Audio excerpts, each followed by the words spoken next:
Right now, in a glass box in someone's living room, a high-stakes military operation is taking place. Oh, absolutely. Defensive perimeters are being scouted, trenches are actively being excavated, a totally fortified stronghold is being constructed to guard against invisible threats, Right. and the architects behind this really intense, exhausting campaign, well, they're exactly 2 inches long. It completely shatters that whole illusion of the peaceful, bubbling aquarium, doesn't it? Like the one you'd see in a dentist's waiting room. Yeah, totally. We're just so conditioned to view fish tanks as tranquil, decorative objects. Maybe there's a plastic treasure chest opening and closing while fish just kind of swim around aimlessly. Right, they're just background noise. Exactly. We look right past the fact that we are actually staring into an active theater of survival. And that is exactly what we're focusing on today. Welcome to our deep dive. To you, the learner, we're so glad you're here as the crucial third member of this conversation. Today, we're taking a deep dive into the microscopic dramas that we usually just ignore. It's going to be a fun one. Yeah, we've got a brand new piece of observational writing. It was published just today, August 7th, 2026. It's a blog post titled Notes-on-Fishkeeping, Part 310, written by an aquarist named Ang. And our subjects for this dive are a pair of Kribensis Cichlids, or pelvicachromis-pulcher for the scientifically inclined. Pelvicachromis-pulcher, but yeah, Kribensis Cichlids is much easier to say. Good, I'll stick to that. But, we aren't just reading a log of what these fish are doing. We're really looking at how an organism actively manipulates its physical reality, right? Yeah. Just to solve the fundamental biological problem of security. Which is the baseline requirement for any living thing, honestly. I mean, before these cichlids can feed properly, before they can even consider breeding, they have to establish a psychological safety net. Right. And what Ang's observation gives us is this incredible real-time window into that exact transition. Ang drops us right into a newly set up breeding tank and just meticulously documents how these fish begin to map out and use their new universe. Okay, let's unpack this. Because right off the bat, Ang knows that these fish naturally gravitate toward light and enclosed spaces. Right. They immediately seek out this very specific narrow crevice. It's between a smooth terracotta pot and a textured piece of coral substrate at the bottom of the tank. Yeah, they tuck themselves right in there. But wait, if they want to feel secure, why wouldn't they just look for total darkness? Like, why not just vanish into the blackest corner of the tank they can find? Because total darkness is a trap. A trap, really? Yeah. I mean, in the wild, these fish originate from the heavily vegetated, slow-moving rivers of West Africa. The water is often really stained with tannins, meaning visibility is already at a massive premium. Oh, I see. So if you wedge yourself into pitch blackness where you can't see out, well, predators can sneak right in. Yeah. They aren't looking to disappear. They're looking for sheltered visibility. Sheltered visibility. Exactly. They really want to control their sight lines. It's like, think about the last time you walked into a really crowded, chaotic diner. Oh, You don't pick the table snack in the center of the room where waiters are just rushing past you on a 360-degree axis. no way. Right. You immediately scan the room, you find a corner booth, and you slide in with your back to the wall. You are intentionally reducing your vulnerability footprint so you can survey the room without anything sneaking up behind you. What's fascinating here is that is the exact psychological geometry at play with these fish. Wow. But look closer at the specific materials Ang gave them to work with, because it's not just about finding a solid wall. It's about sensory management. Sensory management. How so? Well, you have the terracotta pot. It's man-made, it's curved, and it's solid. And right up against it, you have the coral substrate, which is highly porous, irregular, and very textured. So are they deliberately choosing that specific contrast, or is it just a convenient gap that happened to be there? Oh, it's highly calculated. Think about how fish actually perceive their environment. They don't just use their eyes.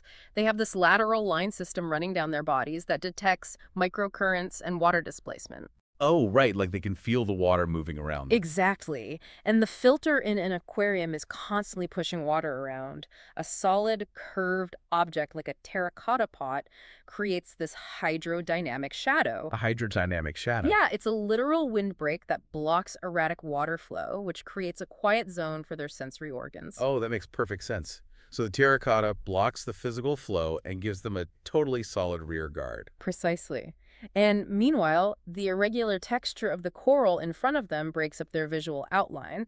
It offers camouflage. That's amazing. They're utilizing the distinct physics of these two very different objects to build an impenetrable rear guard, all while maintaining a clear, camouflaged view of the water column. It's just a brilliant architectural solution to a psychological need. But having a safe corner booth isn't enough for these fish, is it? No, not at all. They don't just accept the environment as it was given to them. Because the second Aang introduces a new variable into this tank, their behavior entirely changes. They go from being passive occupants just hiding in a crevice to, like, active, aggressive designers. Yeah, this is the real turning point in the observation. Aang introduces fine construction sand into the breeding tank. Up until this point, the fish were dealing with immovable objects, the heavy pot, the solid coral. Right. But fine sand completely shifts the physics of their world. The environment is suddenly malleable. Here's where it gets really interesting. Aang points out that Kribensis Cichlids are highly territorial bottom dwellers. And once that sand hit the floor, both fish totally synchronize and start actively clearing and digging out an area. They go straight to work. Yeah. Aang literally describes them as making a fortress. But I mean, mechanically, how are 2-inch fish moving enough sand to build a fortress? They don't have hands or shovels. Well, it's an incredibly labor-intensive process. Cichlids are known for these earth-sifting behaviors.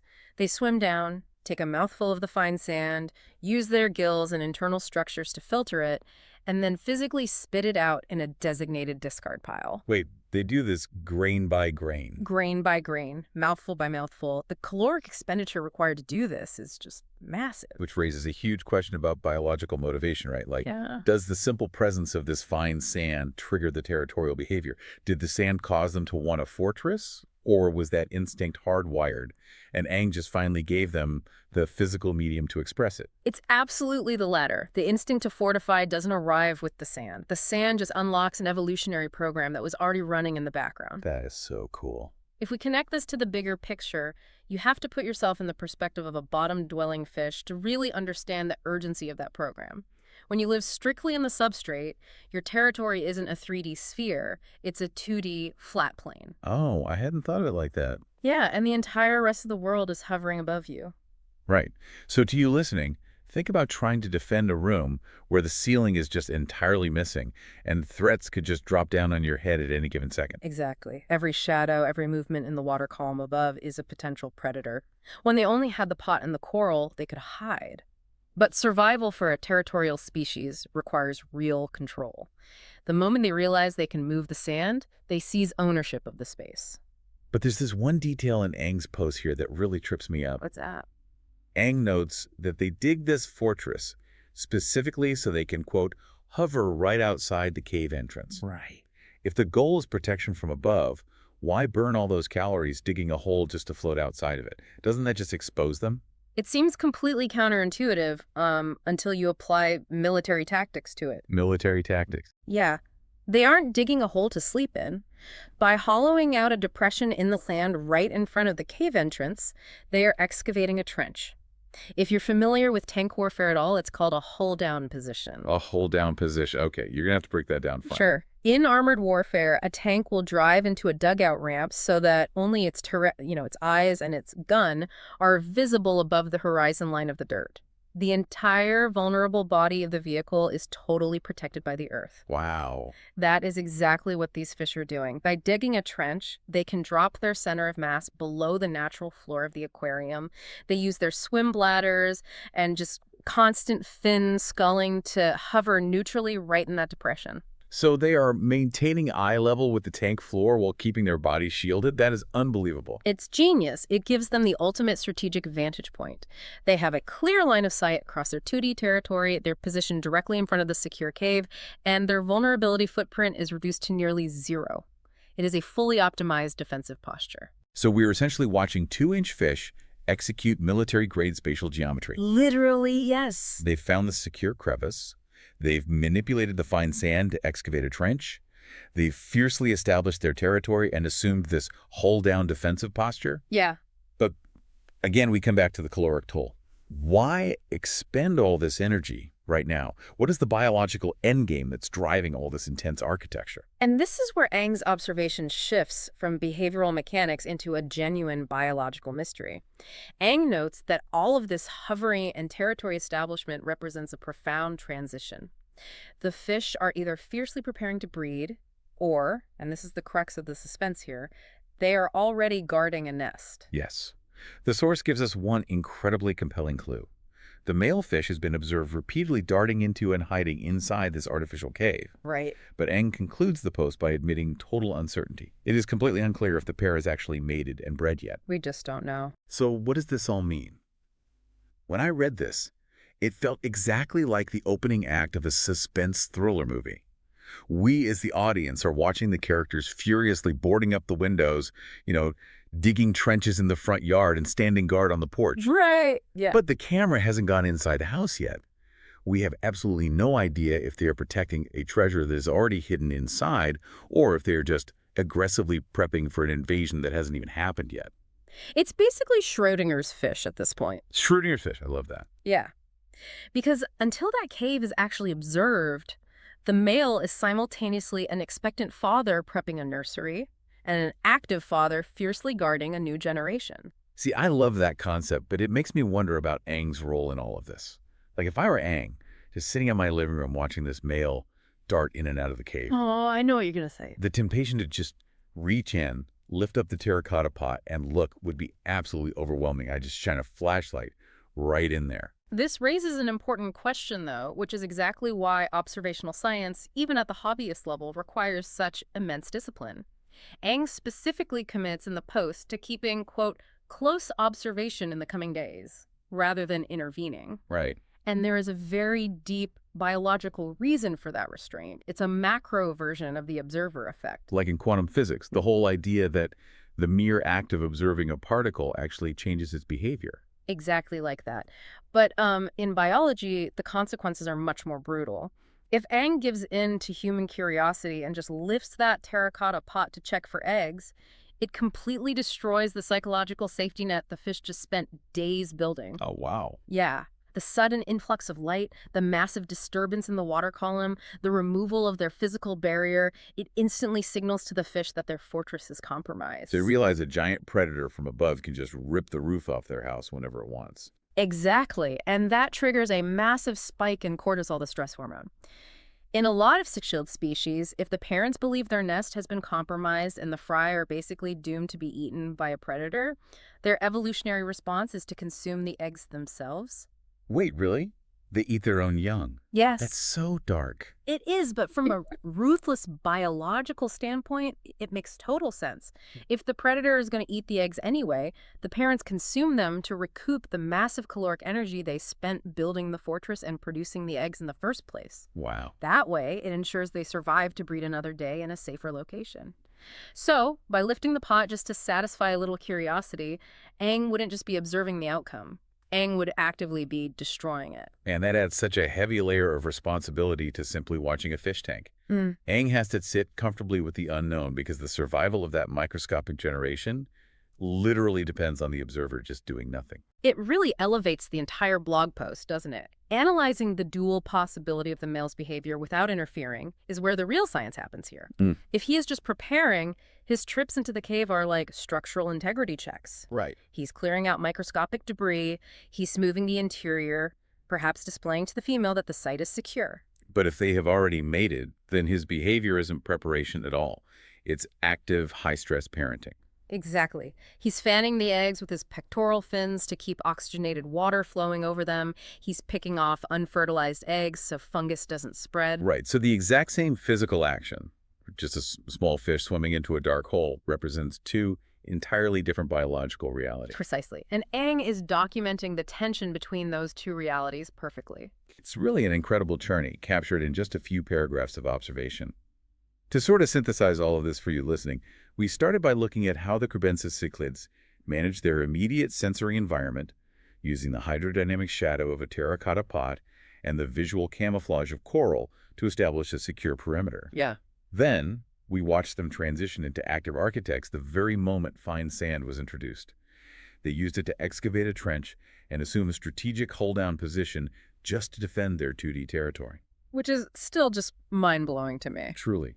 And finally, we explored the heavy biological stakes of the observer effect, where an aquarist must resist the urge to solve the mystery of the artificial cave, just to protect the fragile reality those fish have built. The major takeaway here really is a profound shift in how we perceive the natural world. I mean, this single blog post proves that you do not need to look at vast oceans or untouched rainforests to witness complex, high-stakes environmental manipulation. Yeah, you don't need a multi-million-dollar nature documentary to see profound instinctual drama. Exactly. Yeah. It is happening relentlessly, right at the bottom of a carefully curated glass box. The drive to secure a perimeter, to actively modify one's surroundings for survival, and to fiercely protect the next generation, it's just a universal biological imperative. And it scales all the way down to a creature moving grains of sand, one mouthful at a time.